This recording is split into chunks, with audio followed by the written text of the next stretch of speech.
Hey guys, how's it going? It's Liam Sheriff here, and today I'm going to talk to you about Principle 4 of fat loss, which is stress control. In this video I'm going to explain how damaging stress can be to your health, but also your fat loss, and why it could be a huge part of hindering your current fat loss program. I'm going to start with some of the most common stresses, so some of the most common things that I personally feel cause the most stress against your body.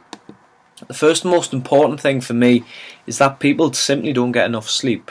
And if we do, we don't sleep regularly. We don't have a consistent sleep pattern, i.e. getting to bed and waking up at the same time. And essentially we're under-recovering and under-repairing. An under-recovered body is one that's definitely stressed because it doesn't have the repair and the regrowth spells that it needs to regenerate. And ultimately it's not going to function the way that we want it to. So it's essential that you get your sleep. The next video is going to be all on sleep anyway, but we're going to introduce a few of the concepts surrounding sleep in this video also, because it ties perfectly into stress. The next and probably most surprising list entry here is aerobic exercise or traditional cardio. Now, it's likely that depending on the type of program that you're doing, it could actually be making you fatter. Now, when you do prolonged aerobic endurance exercise, like spending loads of time on the cross trainer or the stepper or the treadmill, then unfortunately you're elevating cortisol, our stress hormone, higher and higher and higher and higher. If this is the case, then you're just basically storing more and more and more fat. So an observation for me was that if I looked at the people in the resistance area of the gym, so the people where the weights are, they were generally in better shape than those on the treadmills. And I would usually see the same people on the treadmills doing the same things, but for months they wouldn't look any different. They wouldn't look any thinner, and it used to really puzzle me as to why this happened. And obviously this is because it puts huge stress against the body. So it's likely that that the program that you follow may actually be making you fatter. So come away from the cardio if you can. Commuting to work. Definitely more of a subconscious stress, but think how many things you have to do whilst driving. Yeah, we change lanes, driving through traffic lights, a bit of road rage, stuck in traffic for at least half an hour to an hour at the start of our day, particularly if we've had no sleep that night and we decide to do some running on that morning. By the time we get to work, which is the next thing on our list, we're pretty stressed.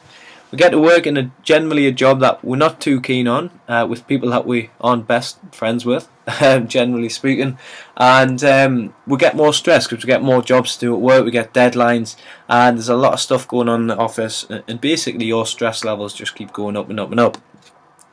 Because of this, you decide that by 11 o'clock the saving grace and the holy grail is a cup of coffee or a cup of tea.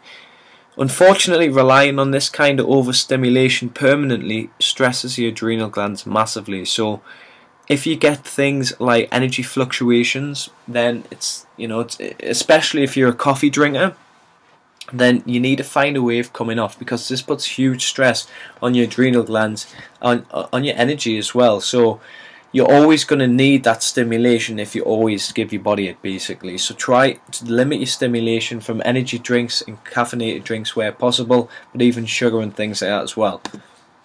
Money, of course everybody would like more money, but definitely a subconscious stress that plays on people's mind, particularly around the beginning of the month, accumulating with the rest of the list, obviously puts our body in quite a permanent state of stress.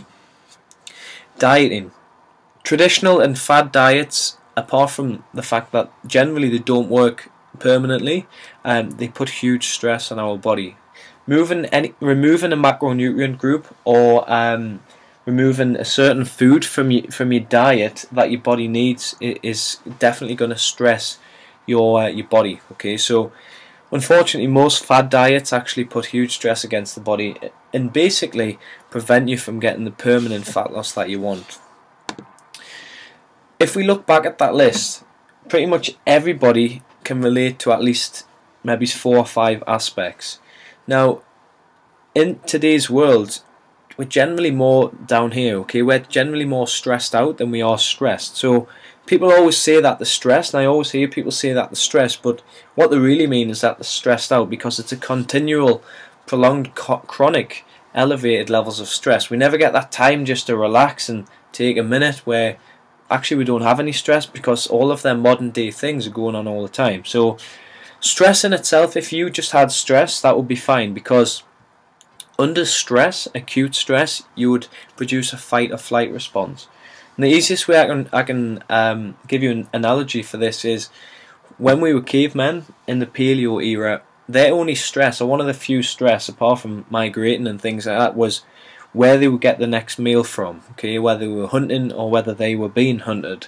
And I know obviously this is quite a relatively significant stress if you're about to get eaten by a wild animal or whatever, but this would generally happen in a short time. So what they would either do, they would either fight the stress, they would kill it, the stress being the animal, and then that would be the dinner, and they would return normal, or they would flight, they would run away from the stress, and again they would return to normal because they've evaded the predator. So this actually requires cortisol to do this. Okay, if we didn't have cortisol, we would probably just stand there and wet our pants, which would be no good, because then we would be the dinner for the predator rather than the other way around.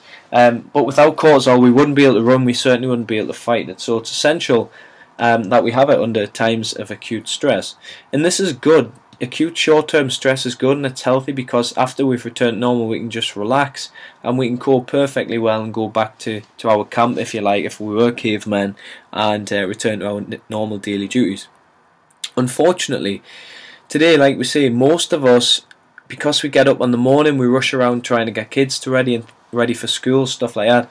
We rush breakfast, we grab a coffee on the way out, we commute to work stuck in traffic, we get to work, we don't want to be there, we're thinking about money, we check the bank balance, we're skinned, and all the rest of it. We end up just getting stressed and stressed and stressed, and over the course of the day your stress just goes up and up and up, and by the time you get home you just crash on the settee or on the bed, and you're basically mentally drained. Okay, from a health aspect, stress is hugely important and can be really damaging, but it certainly adds to the size of your waist, and particularly abdominal fat.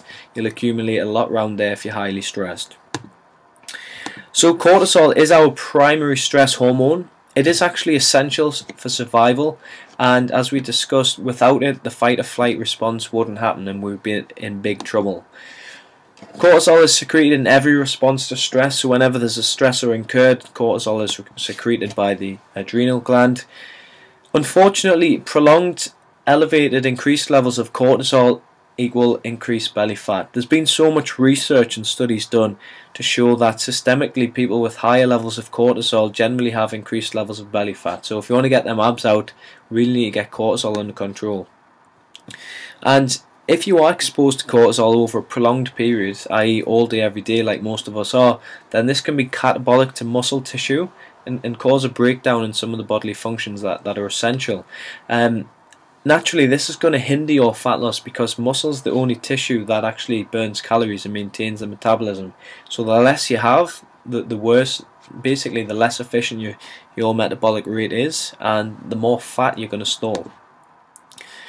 Caffeine, as we discussed in one of the previous videos when we talked about toxins, it actually elevates cortisol. So if you sleep 8 hours a night and you're up for 16, you have 1 cup of coffee, basically storing fat for the full time that you're awake.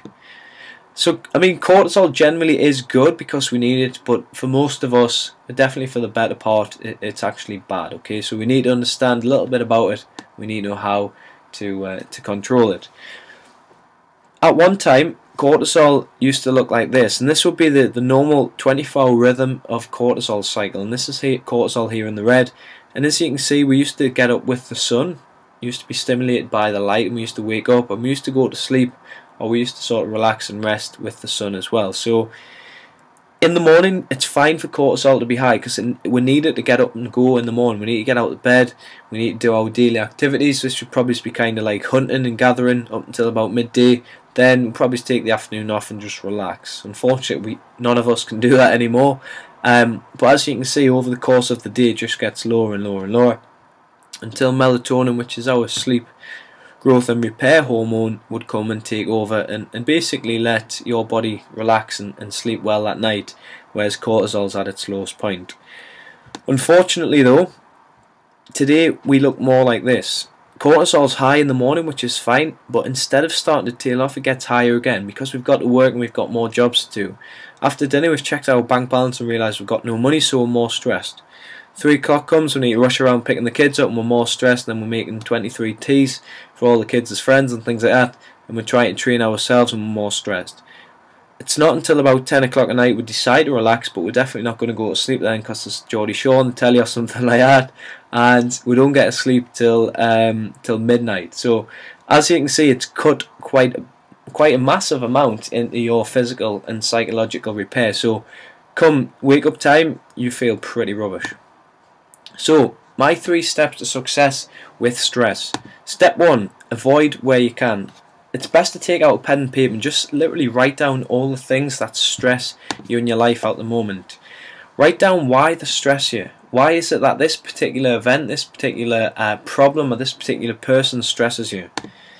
Write down how you're going to remove it. For me, if it annoys me more than twice, I try to get rid of it. If it's a person, I stop contacting them. If it's something work related, I stop doing it. Yeah. So if something's not working after twice, or something's annoying me twice, then I try to get rid of it. If we can't get rid of it, then the next best thing is to simply manage where we can. Is there any outlet? Can we escape it? We've already asked, can we avoid it? If we can't, then we need to manage what we've got. So for me this time, I would try and share the workload of something. So if you're at work and you're stressed and you've got too much to do, don't be afraid just to give somebody else some work to do. Yeah, try not to do too much yourself. Is this a predictable stress? Having last minute bill payments and last minute commitments for things like, say, turning up late for anything, appointments and things, and then your whole day's rushing around because you've been late for something. To me, that's a predictable stress. You know this is coming, so try and allow that extra time, do the extra little things that mean you can manage your stress and manage your day better. Can you control it itself? Sometimes we've just got to understand that some things we can't control. Some things are out of our control. So once we've tried to avoid it, if we can't manage it, we need to know whether we can control it. If we can't, then that's fine. But if we can, let's do our best to do so. If we can't do any of the above, then we need to at least support stress. Okay, we need to support our body and support our cortisol levels and get them as close as we possibly can to a natural, normal rhythm. Using teas such as licorice or tulsi tea post 2 PM, which are something that's called adaptogens, and these adapt to your levels of cortisol and allow you to bring your levels of cortisol down. Basically, literally grab hold of cortisol and try and retain it and keep it low. The reason you want to take them after 2 PM is because that's when you want to start winding down. Especially if you're training in the morning, you actually want cortisol for your workout. You want it to be quite high, which basically give you that little bit more energy. Using things like rhodiola or ashwagandha 1 hour before bed when the uptake when the uptake is better is essentially important. Not only do these help with cortisol levels, they also improve the quality of sleep as well. And remember, if you're sleeping better, then your cortisol levels are going to be better anyway. Even things like simply taking time out for yourself, meditating, slow breathing, and just basically relaxing is a massive way to support the stress. What I try to do, because I'm really bad for just working and working and working, what I try to do every day is just take 30 minutes where I just turn everything off. Turn off the phone, turn off the Mac, turn off the internet, turn everything off and just sit. Either read something completely non-related to work or just simply sit and relax, okay? If you think, you probably can't even tell me the last time you took moments for yourself. I know it's hard obviously if you have commitments, but just try and take that 15, 20 minutes, 30 minutes whenever you can, just to take your mind off what you're doing and relax. Makes a massive difference to your day. So basically, if you manage stress, you'll take a massive step in the direction of managing fat loss.